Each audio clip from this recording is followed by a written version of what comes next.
אנחנו צוות בית מרקחת פואטי מהשירות לליווי רוחני.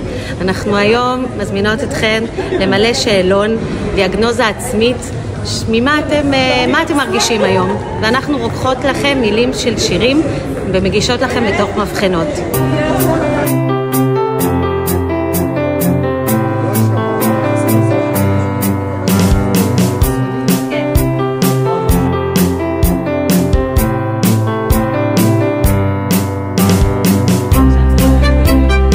الوحدة شعر أبو القاسم الشابي.